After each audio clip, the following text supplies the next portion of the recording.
नमस्कार दोस्तों, मैं विपिन श्रीवास्तव अपने YouTube channel ST English classes में आप सभी का स्वागत करता हूं।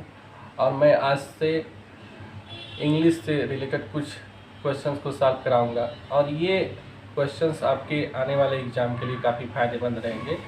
तो चलिए आज से शुरू करते हैं क्वेश्चन को सॉल्व करना। पहला क्वेश्चन ये है, we did not watch this movie yet. तो ये टेंस से रिलेटेड क्वेश्चन है और आपको देखना क्या है, पहले हम देखेंगे सब्जेक्ट वी है, did not watch this movie है। अब यहाँ पे आपको ये याद रखना है कि ये जो एडवर्ब येट यूज किया गया है, येट जो एडवर्ब होता है उसका जो हिंदी मीनिंग होता है वो अभी तक होता है और इसका प्रयोग नेगेटिव सेंटेंस में किया जाता है। और येट का जो वास्तविक अर्थ होता है उसका मतलब ये होता है कि कोई काम अभी तक नहीं हुआ है, यानी टिल नाउ समथिंग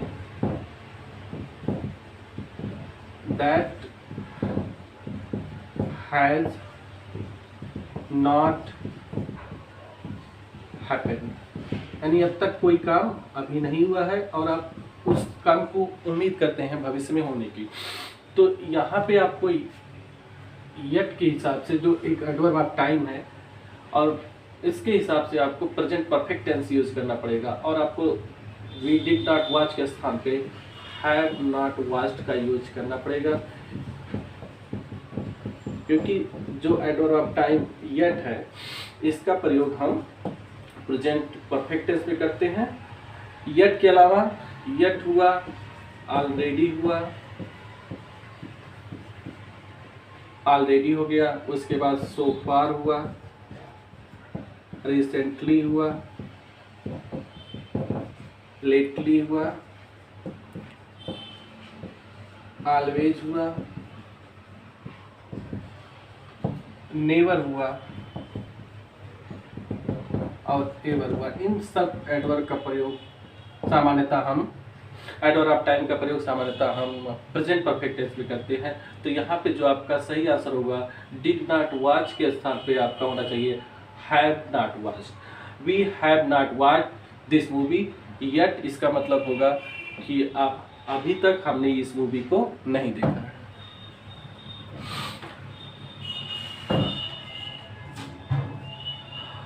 हमारा दूसरा क्वेश्चन ये भी टेंस से ही रिलेटेड है और इस क्वेश्चन को भी पढ़ते हैं।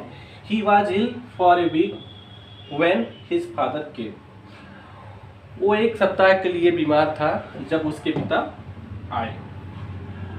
अब यहाँ पे आपको सेंटेंस देखने पे ये पता चलेगा कि यहाँ पे फॉर ए वीक ये एक पूरा पीरियड ऑफ टाइम है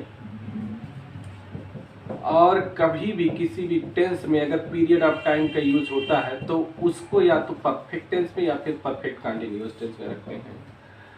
दूसरी चीज ये है कि जो वाज वर्ब है वो बी का एक फॉर्म है और बी एक स्टेटिव वर्ब होता है। स्टेटिव वर्ब होने का मतलब ये है, इसको हम आईएनजी फॉर्म में नहीं यूज कर सकते। इसको हम आईएनजी फॉर्म में नहीं यूज कर सकते, तो इसको हमको पास्ट परफेक्ट टेंस में यूज करना पड़ेगा। यानी कहने का मतलब ये है कि यहाँ पे ही वाज इल के स्थान पे वाज के स्थान पे यहाँ पे आपका होना चाहिए, वाज के स्थान पे आपका होगा हैड बीन। फिर से हम आपको बता दें कि कभी भी पॉइंट ऑफ टाइम और पीरियड ऑफ टाइम दिया हो तो वो सेंटेंस जो होता है परफेक्ट या परफेक्ट कंटिन्यूअस टेंस का होता है। दूसरी चीज़ ये है कि अगर कोई वर्ब ऐसा है जो स्टेटिव वर्ब है जिसको हम आईएनजी फॉर्म में नहीं लिख सकते तो उसको हमको परफेक्ट टेंस में ही लिखना है। तो यहाँ पे पास्ट परफेक्ट टेंस लिखेंगे क्योंकि यहाँ पे जो एडवर्ब ऑफ टाइम है व्हेन हिज फादर केम, इससे पता चल रहा है कि टेंस ये घटना पास्ट में हुई है, तो इस वजह से वाज के स्थान पे हमको हैड बीन लिखना पड़ेगा। हमारा नेक्स्ट क्वेश्चन है, don't go outside it rains heavily.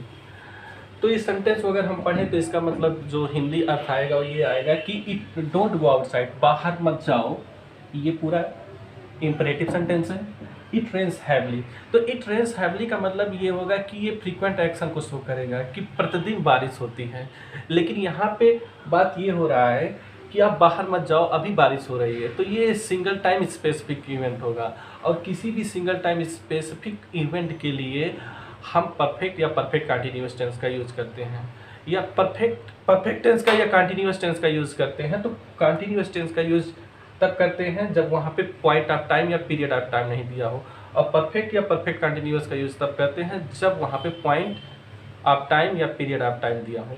तो यहाँ पे पीरियड ऑफ टाइम तो दिया नहीं है, पॉइंट ऑफ टाइम भी नहीं दिया है, तो इसको हमको कंटिन्यूअस टेंस में लिखना पड़ेगा।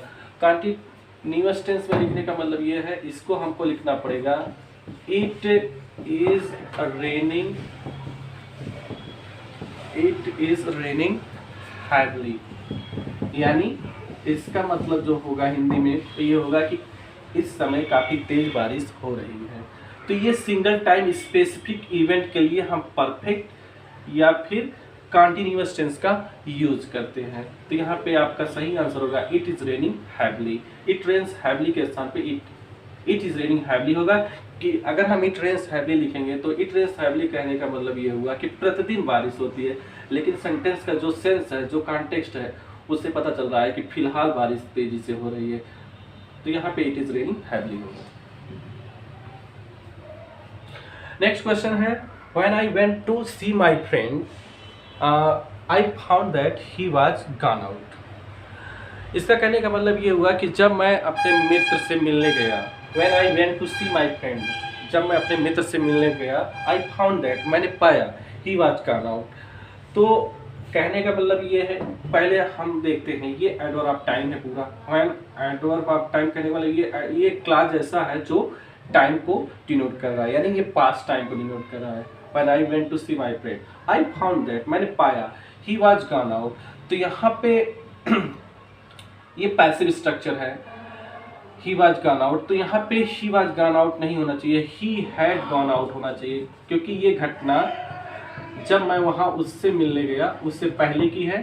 तो ही हैड गॉन आउट होना चाहिए, जो कि प्रेजेंट पास्ट परफेक्ट टेंस का स्ट्रक्चर होगा।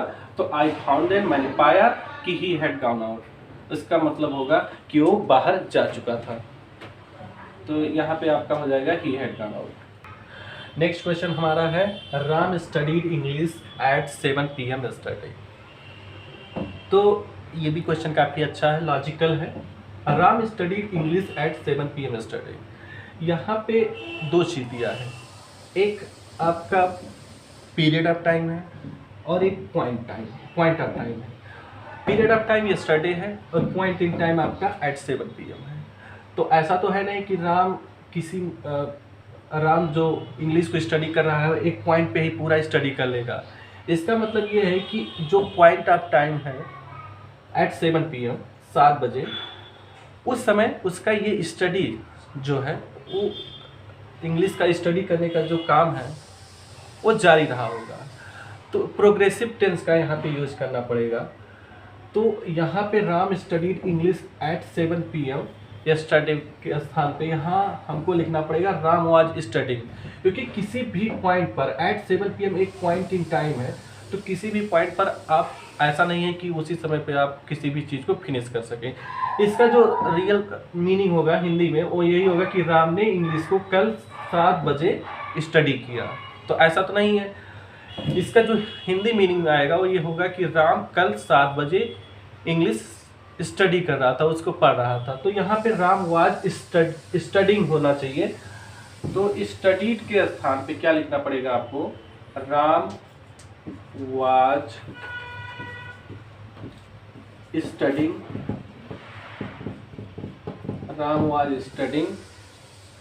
English at 7 PM yesterday। और एक बात आप लोगों को ये भी ध्यान रखना है कि अगर यहाँ पे एट 7 PM नहीं दिया होता तो ये सेंटेंस पूरा सही था। कहने का मतलब ये है कि अगर यहाँ पे एट 7 PM नहीं होता तो सेंटेंस ऐसे कुछ होता कि राम स्टडीड इंग्लिश यस्टरडे। इसका मतलब ये है कि राम ने कल इंग्लिश का अध्ययन किया, तो सेंटेंस वहाँ पे सही था। पॉइंट इन टाइम की वजह से जो 7 PM है, इसकी वजह से हमको एक प्रोग्रेसिव टेंस का यूज करना पड़ेगा पास्ट का। तो हमको लिखना क्या पड़ेगा, Ram was studying English at 7 PM yesterday. हमारा अगला क्वेश्चन है, it is high time we have left for the college. It is high time के साथ साथ कुछ और भी ऐसे वर्ड हैं, जैसे it is time, it is about time, it is time, it is time, it is about time, it is right time, it is high time। इन सब का जो मीनिंग होता है वो होता है कि काफी देर हो चुकी है, अब देर हो चुकी है, अब तक ये काम, कोई भी काम जो आपने नहीं किया है उसको कर लेना चाहिए था। तो इट इज हाई टाइम के बाद हमको पास्ट सबजंक्टिव मोड का यूज करना पड़ेगा। पास्ट सबजंक्टिव मोड कहने का मतलब ये है कि पास्ट सबजंक्टिव मोड जो प्रेजेंट की इमेजिनरी सिचुएशन को बताता है, प्रेजेंट के अनलाइकली या हाइपोथेटिकल सिचुएशन को बताता है। तो हमको लिखना क्या पड़ेगा, it is high time we have left, जो कि प्रेजेंट परफेक्ट में लिखा हुआ है, तो इसको हमको पास्ट सब्जेक्टिव मोड में लिखना पड़ेगा। और आपको एक बात ये भी ध्यान रखना है कि यहाँ पे टेंस का यूज नहीं होगा, यहाँ पे पास्ट सब्जेक्टिव मोड का यूज होगा। तो पास्ट सब्जेक्टिव मोड का जब यूज होगा तो वी हैव लेफ्ट के स्थान पे हमको क्या लिखना पड़ेगा, we left for the college.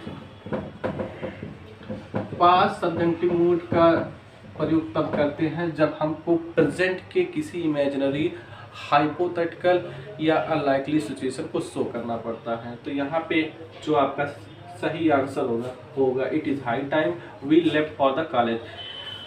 काफ़ी देर हो चुकी है, हमको कॉलेज के लिए चले जाना चाहिए था।